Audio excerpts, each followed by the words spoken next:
Bonjour, Valérie Icard, donc je suis éducatrice spécialisée au DIME de Saint-Jean-Plaisance-du-Touche. Anciennement, donc j'étais secrétaire CHSCT sur mon établissement, et avec la refonte et la création des CSE, je suis aujourd'hui donc élue au CSE filière médico-sociale enfance et adultes et secrétaire donc de la CSSCT filière médico-sociale enfance adulte. Je me présente, Kandil Abdelillah. Je suis surveillant de nuit au CEP Saint-Jean d'Albi. Il y a quelques semaines, un collègue à moi il se fait menacer par un jeune avec un couteau. On doit faire quoi pour se mettre en sécurité et se protéger? Comme les surveillants de nuit, comme les éducateurs, comme les maîtresses de maison, on a un travail difficile. Si vous subissez une agression que vous considérez à ce moment-là précis être en danger grave, grave et imminent, portant atteinte vraiment à votre santé, vous pouvez très bien effectivement vous mettre en droit de retrait de cette situation de travail que vous considérez vraiment comme étant un danger pour vous.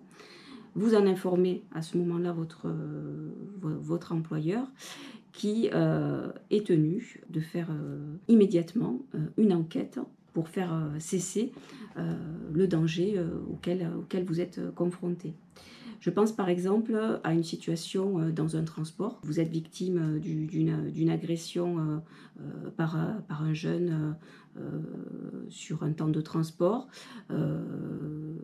Vous avez très peur. Le soir même, vous devez à nouveau peut-être avoir à véhiculer ce jeune, et vous dites que voilà, vraiment ça va être très dangereux pour vous de reprendre le volant avec ce jeune dans le véhicule. Vous avez le droit de faire ce qu'on appelle un droit de retrait. Donc vous cessez l'activité, vous en informez bien évidemment votre employeur, vous ne quittez pas le lieu du travail, vous informez votre employeur du fait que vous vous mettez en retrait de cette situation de transport qui pour vous paraît être un danger à ce moment-là. Vous en informez également, et ça c'est très important, vos élus, représentants de proximité qui se mettront en rapport directement avec les élus CSE ou avec les membres de la CSSCT pour que vous soyez accompagnés dans cette situation. Ce n'est pas une situation facile que de venir dire que l'on est en difficulté ou de relever un danger. Donc on ne reste pas seul avec cette situation, on en informe les élus qui prendront le relais, qui ont l'habitude de traiter ce genre de situation et qui vous donneront toutes les marches à suivre voilà, pour que vous soyez protégés. Donc c'est régi par le Code du travail, donc voilà, vous êtes fort de ça. Il y a un article, donc l'article L 4131-1 du Code du travail, donc, qui est très explicite là-dessus. Il va s'afficher à l'écran et je vous invite à aller le consulter, le cas échéant, si vous étiez confronté à ce genre de situation. Bonjour, je suis Maëlys, secrétaire éducative au PSEP Olympe de Gouges de Fandeille. Lorsque l'on exerce notre droit de retrait, est-ce que l'employeur nous le retire du salaire? L'employeur n'a pas le droit de vous retirer du salaire parce que vous êtes en droit de retrait. Il va devoir, dans un laps de temps très court, venir vérifier vos dires. Il y a une enquête qui va être diligentée de sa part. Mais en tous les cas, sur ce temps-là, vous restez protégé et votre salaire, bien évidemment, est maintenu. Donc c'est vraiment pour ça, ça c'est très important, que l'on insiste sur le fait de prévenir vos élus, vos représentants de proximité, les élus CSE, CSSCT, quand vous êtes dans ce genre de situation, parce qu'effectivement on va venir vous appuyer, on va venir vous soutenir et vous amener tous les éléments qui permettront de traiter tranquillement cette situation sans que vous en soyez inquiétés. Bonjour, je m'appelle Magali Oussongo et je suis enseignante à l'IME Joseph Faure à Tarbes. Donc moi, j'avais une question, je voulais savoir, est-ce qu'il est possible de faire un droit de retrait à plusieurs collègues? Alors, un droit de retrait, c'est une démarche individuelle ou collective si vous êtes plusieurs à être en danger sur une situation.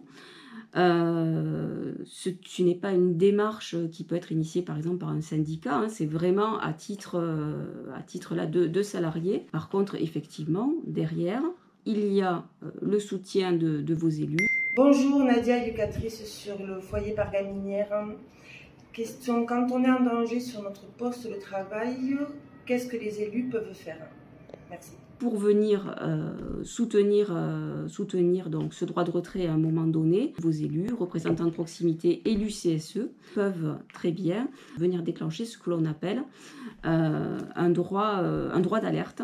Alors le droit d'alerte, qu'est-ce que c'est? Donc ça, ce sont les élus CSE ou les membres de la CSSCT qui vont le déclencher. Ils vont donc informer l'employeur donc, de la situation de danger. Il vaut mieux qu'il y ait une trace écrite, donc plutôt sur un mail, où on va donc signifier l'endroit, la situation, préciser vraiment le contexte donc, de danger qui est révélé et signifier à l'employeur que nous demandons donc qu'une enquête soit diligentée pour faire cesser le plus rapidement possible le danger.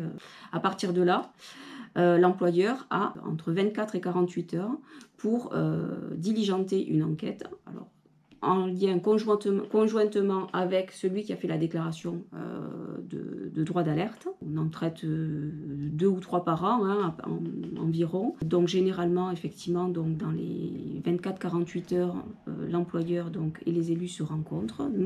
Nous discutons de la situation et nous élaborons ensemble le contenu et la façon dont l'enquête va être réalisée.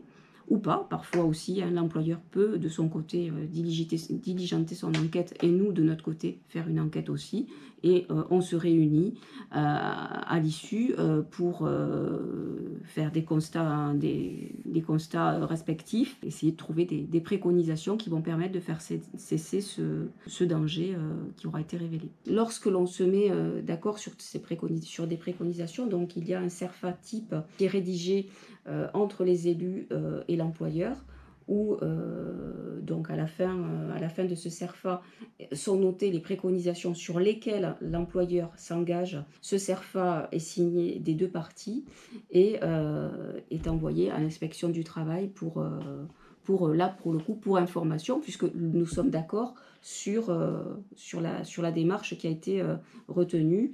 Il y aura bien évidemment un suivi qui sera fait. On ne va pas se tenir à ce CERFA. Hein. Les élus viendront vérifier sur place que les préconisations sont bien mises en œuvre par l'employeur. Dans le cas inverse, l'employeur conteste la notion de danger. Pour lui, il n'y a pas de danger, il n'y a pas de situation inquiétante. Ou si effectivement il n'y a pas de possibilité de s'entendre avec l'employeur sur des préconisations, c'est bien les élus CSE dans leur ensemble, lors d'un CSE extraordinaire, qui se saisiront de ce dossier, avec là, donc du coup, déplacement de l'inspection du travail qui viendra, elle aussi, réaliser une enquête. Je m'appelle Taïna, aide-soignant à l'EHPAD Sainte-Monique de Toulouse. Alors, pouvez-vous expliquer des exemples de droits d'alerte? Bon, donc chaque situation est vraiment à chaque fois une situation particulière.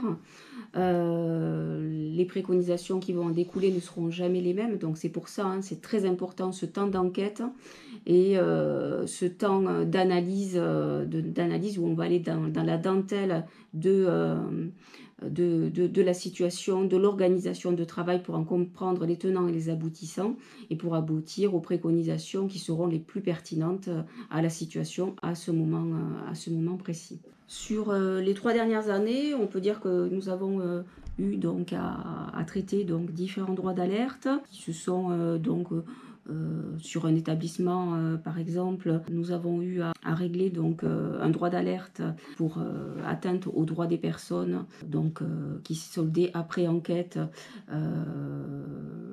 à un accord sur des préconisations qu'avaient données les élus. Les choses se sont mises en route très rapidement.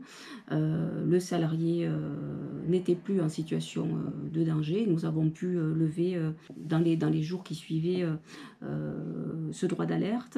Je pense aussi également sur une MEX, un droit d'alerte qui s'est réglé sur une journée. Alors là, ça s'est soldé donc dans les préconisations, c'était l'embauche sur numéraire de salariés. Je pense aussi à une situation dans un établissement sur un groupe TSA où à un moment donné, un droit d'alerte a dû être porté parce que le nombre de salariés donc de cette unité était en arrêt de travail et il n'y avait plus que pour encadrer les jeunes de l'unité que des remplaçants non formés et non aguerris à ce type de public.